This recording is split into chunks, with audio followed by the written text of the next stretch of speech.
ശരീരത്തിന് നഫ്സുണ്ട്, ഖൽബിന് നഫ്സുണ്ട്, റൂഹിന് നഫ്സുണ്ട്, സിറിന് നഫ്സുണ്ട്. എന്തിനാ നമുക്കത് കിട്ടിയത്? നമ്മുടെ ശരീരത്തിന്റെ നഫ്സ് അമ്മ അങ്ങനെ തെറ്റുകുറ്റങ്ങൾ കിട്ടുന്ന ഇതൊക്കെ നമ്മൾ പഠിച്ചു വെച്ചു. ഇനി എന്താ നമ്മൾ ചെയ്യുന്നത്? നമ്മളെ എപ്പോഴാണോ തെറ്റിലേക്ക് നമ്മൾ തെറ്റ് ചെയ്യാതിരിക്കണം.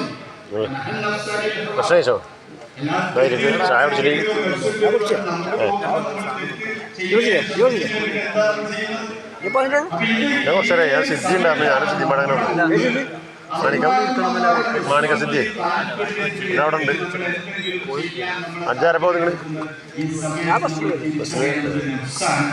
എന്നോട് പറയുന്നത് അത് നമ്മുടെ റബ്ബിന്റെ സ്നേഹത്താൽ നമ്മൾ അതിനെ തടയും ചെയ്യും. അങ്ങനെ തടഞ്ഞ് നമുക്ക് പിന്നെ തടയൊരു പ്രയാസമില്ലാതാവും.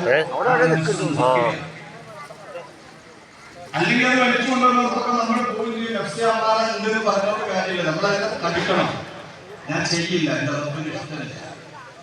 ഇതുപോലെ നമ്മുടെ കൽബിൽ മറ്റൊരു നഫ്സുണ്ട്, അത് ലവ്വാമയാണ്. അത് ജീവിത ചിന്തകളും അതും ഇതും ഒക്കെ ഉണ്ടാക്കുന്നതിന്റെ നമ്മുടെ കൽബിൽ അല്ലാഹും അല്ലാഹുവിന്റെ റസൂലിനും ഇഷ്ടമില്ലാത്ത എന്ത് ചിന്തകൾ വരുന്നുണ്ടോ ഈ ചിന്തകളെ നമ്മൾ അതിൽ നിന്ന് ദൂരത്താവുകയും ചെയ്യണം. മറ്റൊരാളെ കുറിച്ചോ അവരെ ചെറുതായി കാണുന്നത് അല്ലെങ്കിൽ നമ്മുടെ സ്വന്തം വലുതായി കാണുന്നത് ഈ തരത്തിൽ കൽബിൽ തെറ്റായ അല്ലാഹും അല്ലാഹുവിന്റെ റസൂലിനും ഇഷ്ടമില്ലാത്ത ചിന്തകള് ചെയ്യുകൾ നമ്മുടെ ഉള്ളിൽ വരുമ്പോൾ തടയണം. ഞാൻ ചെയ്യൂല, അല്ലെങ്കിൽ ഞാൻ കരുതൂല, മറ്റുള്ളവരെ ആരെ കരുതാൻ പാടില്ല, അത് തെറ്റാണ് എന്ന് നമ്മൾ അതിനനുസരിച്ച് ഞാൻ ജിഹാദ് പറയുന്നത്. ഇതുപോലെ സ്നേഹത്തിനപ്പുറം വൈറുള്ളാന്റെ സ്നേഹങ്ങൾ നമ്മളിലേക്ക് വളർത്തിക്കൊണ്ടുവരുന്നുണ്ടെങ്കിൽ അവിടെ നമ്മുടെ റൂഹിന്റെ നഫ്സാണ് പ്രവർത്തിച്ചുകൊണ്ടിരിക്കുന്നത്. അതിനെ തടുക്കണം. നമ്മൾ അല്ലാഹുവിന്റെ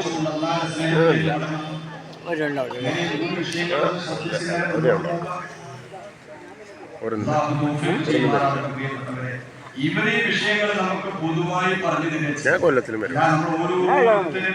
ഇത് നോക്കി പറഞ്ഞു തരാൻ കഴിയുന്നില്ല. അത് നമ്മുടെ ഉള്ളിൽ ശ്രദ്ധിക്കും, പുറത്ത് ശ്രദ്ധിക്കും, ആപ്പാക്ക് ശ്രദ്ധിക്കും. ഈ പറഞ്ഞ വിഷയത്തിൽ നമ്മൾ പ്രവർത്തിക്കണം. അതുപോലെ നഫ്സുകാരെ ചതിക്കും, നഫ്സുകാരെ അവിടെ നമ്മൾ പിടിക്കണം.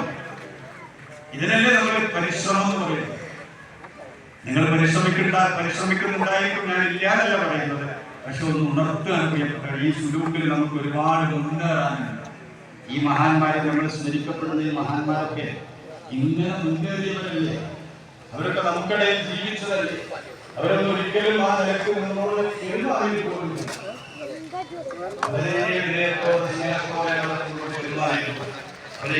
അർത്ഥമില്ല. നമ്മുടെ വീട്ടിലൊക്കെ രോഗിയാണ്, ക്ഷീണിതനാണ്, വീടിന്റെ മുന്നിലെ വാഹനം ഇവിടേക്ക് വരുന്ന നല്ല സുഖമായിട്ട് നടക്കേണ്ടതില്ല കിടക്കും കുറച്ചു നേരം. എന്നിട്ട് റൂമിന്റെ പുറത്തുള്ള ഓഫീസ് മുറിയിൽ അലക്കൊക്കെ വന്നിരിക്കുമ്പോൾ തലയണ കാലിന് വെച്ച് കൊടുക്കും. എന്റെ മകൻ ചെറിയ കുട്ടി പറയും തലയണ കാലിന് വെക്കുന്ന എന്നിട്ട് ചെറിയ ചെറിയ കുട്ടികളുടെ 4 വാക്കുകൾ ഭയങ്കര ആനന്ദമാണ്.